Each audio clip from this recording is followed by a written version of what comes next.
Greetings from the apocalypse.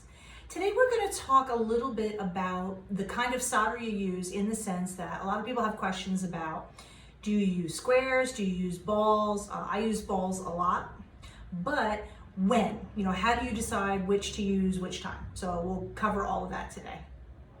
So today we're here to talk about solder.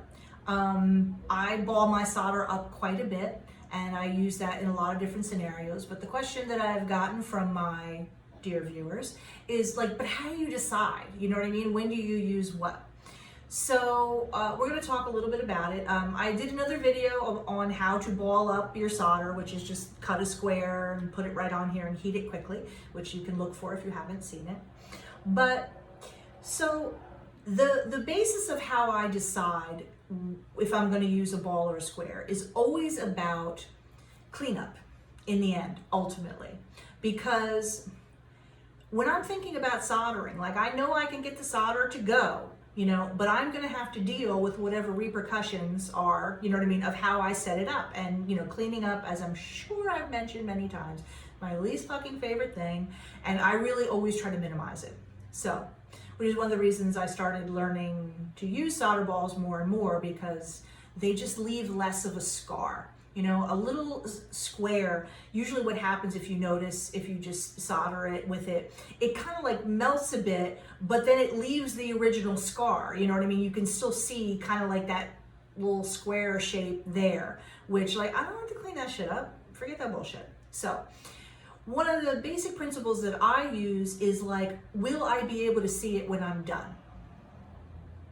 So, for example, when I'm soldering a post to a back sheet, I'm going to use a solder square, because I can put the solder square literally, like, here's my sheet, I'll put the solder square on top, and then I'll put my post directly on top of it. I call that the sandwich method, because, everything comes back to food with me. And then I heat it, and when it melts, basically the solder's just already in the seam. You know what I mean? Like, there's no cleanup because it doesn't travel anywhere.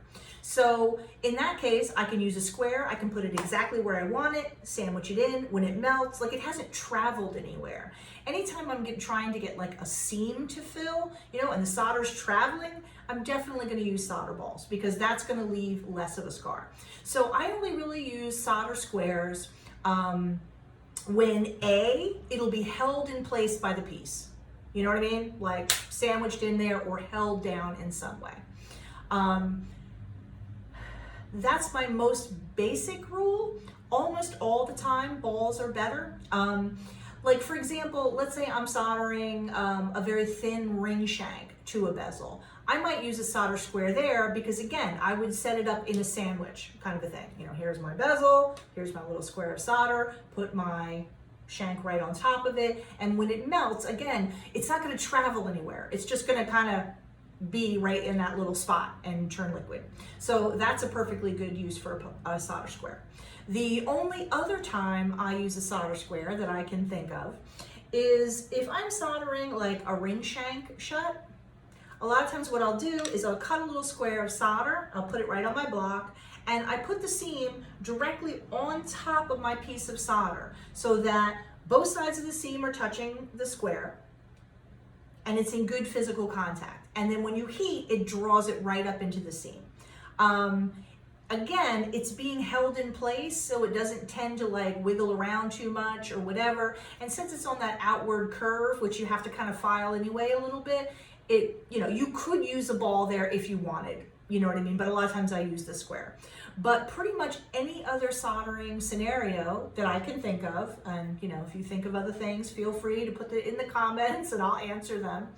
I'm going to use the balls, because they tend to just get sucked right into the seam, and they don't leave like a mark, or they leave a much more minimal mark, which, again, for me, that's like the holy grail. It's what I'm always looking for, is minimize my cleanup.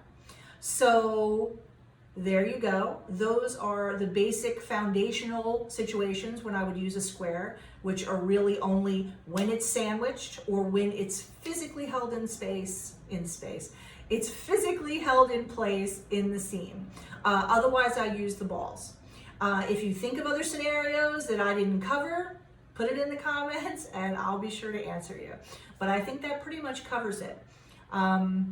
And my soldering became so much cleaner once I started doing it that way. It's just the time that I've saved. Who knows what I did with that time, but damn it, it was mine and I saved it. So that's all for today.